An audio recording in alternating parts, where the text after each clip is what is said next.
I'll be the first to admit it. We were bad kids. I spent a lot of time with Evan, Gary, Josh and Rob during my developing years, and we were an absolute pain in the arse. Evan always had some insane idea, and we all just pushed each other to do worse and worse. One day, we could challenge each other to break a window.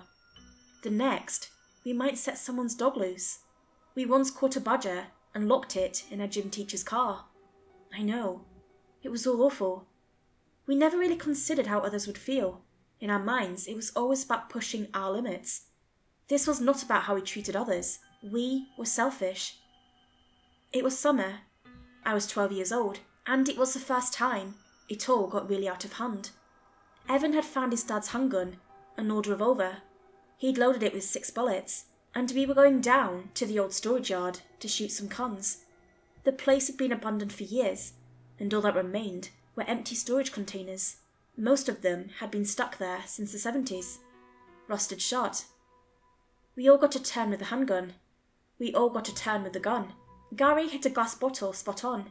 Josh hit one, but it didn't shatter. Rob missed altogether. I shot a can, making it flip. We were cheering and passing it around, pretending to be action heroes. With 2 bullets left, it was Evan's turn. He'd brought the gun to begin with, so he argued he should get 2 shots. He posed with it like he was a Terminator. "I got a challenge, fuckers," he grinned. "One of you got to sleep in a container." "No way," said Gary. "That's gross. Rats everywhere." "Yeah, fuck that," said Josh. "No one's doing that." Evan pulled the trigger and shot straight into the ground. No one was ready for it, so we all stepped back. There was smoke coming from the hole in the ground. He held the gun up, pointing it at us, one after the other. "We need a volunteer," he said. "Or, we could play Russian roulette. You want to go first?" He was pointing at me. I almost pissed myself. "For fuck's sake," yelled Rob. "Fine, I'll do it. Put the gun down." Evan just smiled. "That's all I wanted," he said. "We'll pick you up tomorrow." Evan found the oldest, grossest storage container in the yard.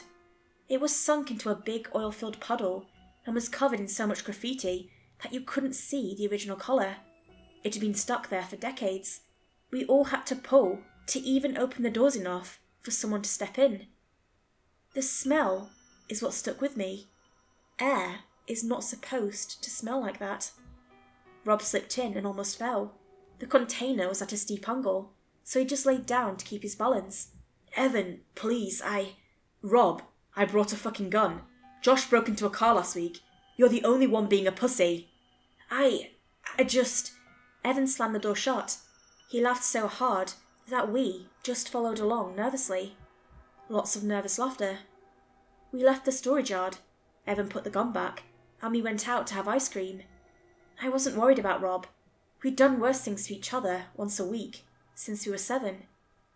Still, if Rob hadn't stepped in, I would have been the one to spend the night in the storage container. I'm not going to go too deep into the details of what happened next, but we came back the next day to discover something. Did you know that rust sucks up oxygen? That storage container was rusted all the way through. I've never been so terrified in my life, opening that storage container and seeing that pale face peeking out from a blue, pastel-coloured hoodie. We called the police. There was a forensics team. We all told the truth, and we were told it was all just a tragic accident. Evan tried to make it sound like Rob wanted to do it. I just told it like it was. A challenge. We did them all the time. The local police knew all about our antics. But this had crossed a line they hadn't anticipated. Gary moved out of town a year later, and Josh was transferred to another school. Evan had to repeat 1 year of school, so we just kind of lost him. In just 1 year, I was the only one of the old gang left. My entire personality changed. I was having trouble with nightmares. I could imagine myself being stuck in that storage container, feeling my lungs fill up with metal dust. That awful acidic metallic smell, the slanted floor, taking me further and further away from the light above, sinking ever deeper. I had to go to therapy. For years, I'd just tried to have a normal life, My parents were very supportive. They were proud, in a way, that I've told the truth and owned up to our mistakes. They didn't blame me for what happened, even if they were deeply disappointed. They knew we were just being idiots, and they knew just as well as I did that I would never be that person again. I wish it had been that simple. As I grew out of my teenage years, I would look back on the time with the gang in shame. The other guys didn't have as much luck as I did. Gary was put in juvie for a grand theft auto charge at 17. Evan dropped out of high school in a matter of weeks. Josh did pretty well for himself, but he was a bit of an outcast at the other school. Turns out he came out as gay, and there were plenty of people who had a problem with that. There's always a gang. If not us, then someone else.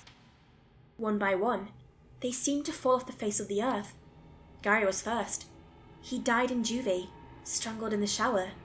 There were a few suspects, but there was no definite conclusion. Evan shot himself in the bathroom at his part-time job downtown. His note just told everyone to go fuck themselves. A year ago, the only other living member of our old gang was Josh, and I hadn't spoken to him in over a decade. I accidentally met him at a cafe not too long ago, and we decided to sit down and catch up. I mentioned my girlfriend, Rosie, and he talked at length about his engagement to a guy named Harold. They were planning a move to Wisconsin together. I noticed, however, that talking about it turned the conversation sour. Josh just shook his head. "I don't know if we'll make it," he said. "Things are weird." "Weird how?" "You ever think about him?" He didn't have to clarify who he was talking about. Of course it was Rob. Our eternal him. The images flashed before my eyes. The bottom of the container. My feet wet. Choking. I'd never been there, but it felt like something inside me had. "All the time," I admitted. "Do you think he thinks about us?" The question caught me off guard. Seeing my confusion, Josh just smiled and waved it aside. "Never mind," he smiled. "Let me get the check." 2 months later, Josh was dead. Drowned in the bathtub. He never made it to Wisconsin with Harold. That's when my life turned to shit. I started having recurring dreams about that storage container. I'd imagine myself standing at the rusted door, looking down. I would see all of their faces, pale and lifeless, staring up at me.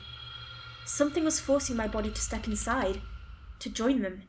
No matter how hard I tried, I'd always step inside. The steep metal floor would make me slip, and just as my feet touched their grasping hands, I'd wake up. There'd be handprints all over my pillow. Rost. 2 weeks after Josh's funeral, I got a letter. It was posthumously sent to me as part of his will. The paper was covered in rusty handprints and was scribbled in a panic. My name was at the top of the paper, which was probably how they knew who to send it to. "Don't stay in one place too long. He's looking for you." That was the first line. The thing was written like a list. "Sleep in the bathroom. There's less build-up." That explains why he was found there. "Try not to sleep. That's when he comes looking." Another explanation. He must have fallen asleep in the tub, exhausted. "If you're reading this, I'm already gone. Don't tell Harold. Be careful." I didn't think I'd sleep that night, but I did. I was so stressed that my body just exhausted itself. My heart had been pounding for hours, and the adrenaline was taking its toll. Oddly enough, the sleep was completely dreamless. I felt completely aware of the room I was in, and my surroundings. Which is why I reacted so fast when the bathroom door opened. Someone was in my apartment. I shot out of bed, grabbed my keys and phone, and just ran. I ran out into the stairwell and was overwhelmed with an awful metallic smell. I almost choked and had to steady myself against the wall. I looked back. There he was, just as we'd left him. Same pastel blue hoodie, a pale face leaking with rust, streaks of red out of his ears, nose, mouth and eyes. The hair on the left side of his head stuck straight up, like he'd slept at a weird angle. He was there for me. I could feel my joints aching. I hurried down the stairs and felt something in my left knee snap. I fell, but managed to catch myself. Light bulbs started to pop. Things were going dark, and the air was growing stale. I couldn't put any weight on my leg, but I hobbled my way down to the first floor. I was living my nightmare. Darkness closing in, something grasping to drag me down.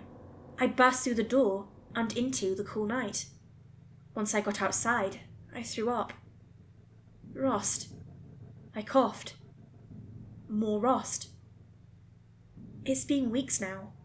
I've lived my life by Josh's note.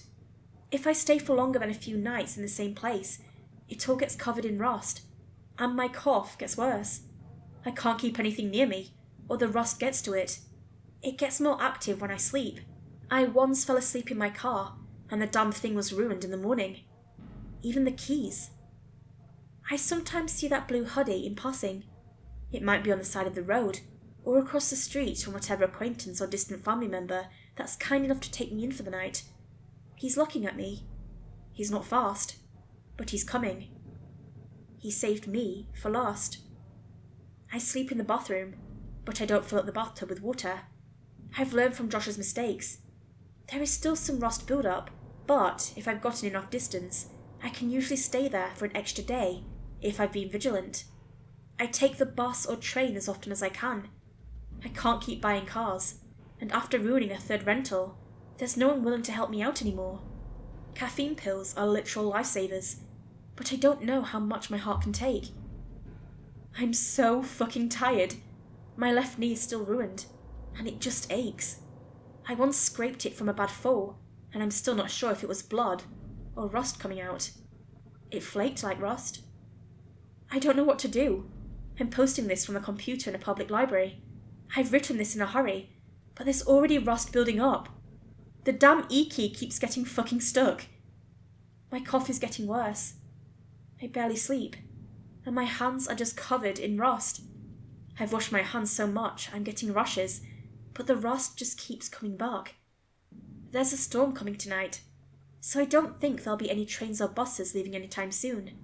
I'll try to walk for as long as I can, but I'm afraid I'll collapse on the side of the road.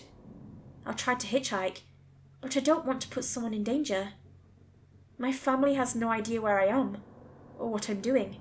Rosie is going crazy with worry.